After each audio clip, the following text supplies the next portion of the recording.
I've just finished watching The Last Immortal. Warning here, no spoilers, but Zhao Lusa is in this, or Rosie Zhao, and I absolutely adore her, so I may be a little bit biased. So this is a follow-on from Ancient Love Poetry, which I realise I haven't reviewed, so let me know if you would like me to tell you my thoughts on that. Ancient Love Poetry follows two true gods, and this is following their son. So this has got a lot of reincarnation, it's got a lot of magic, so it's a Zanzia. We're looking at the different realms, you don't see the god realm in this as much as you do in Ancient Love Poetry.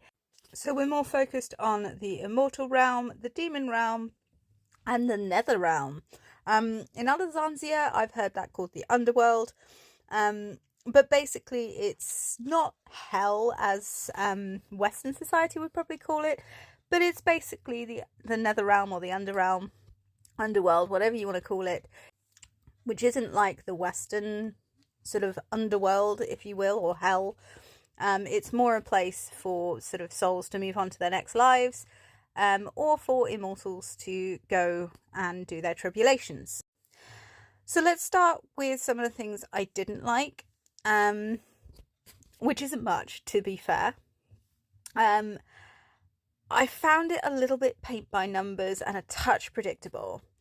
That said, and I understand that there were people at the time when this first aired, which was earlier this year on the WeTV app. That's where I watched it. I understand that some people found it boring because of that and dropped this show. However, what I find makes up for it is the depth of the characters, how they're built up, how you're made to really care for the characters. You even have characters who are meant to be technically evil, but you end up sort of sympathizing for them. You still hate them because they're bad and they need to be punished, but you do sort of go, oh, okay, they weren't as bad as they could have been, which was nice. So other than those points, I really didn't have much to say about this that was bad. So I've mentioned how they've built up the characters, but they also they had some beautiful scenery, beautiful shots. The filmography was stunning. I mean, it usually is in Azanzia, to be fair.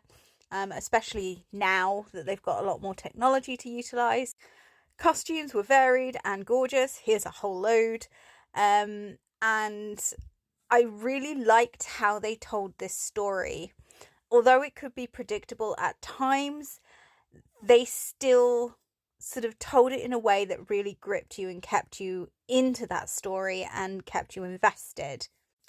Zhao Lusa, as I said, I'm a bit of a fan. And she did an absolutely excellent job, as did all of these characters.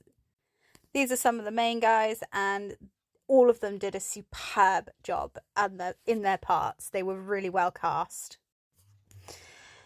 Now, I want to give an example, and I'm going to try and do this without giving spoilers, which is going to be hard. So there was a death scene. I'm not going to say when, I'm not going to say who, I'm not going to say too much about it, but the acting in it, not just from the person passing away, but also the people around them, was brilliant. There was one person who was physically shaking to show that they were upset, and it was so beautifully done. It got you so invested. There's another scene where everybody comes together to do something to help someone, and it just pulls you in and gives you that really burst of emotions, whether that's the crying emotions or the happy emotions. And I love a show that will do that. I love a show that will make me cry, that will make me happy cry, make me sad cry, and so on and so forth.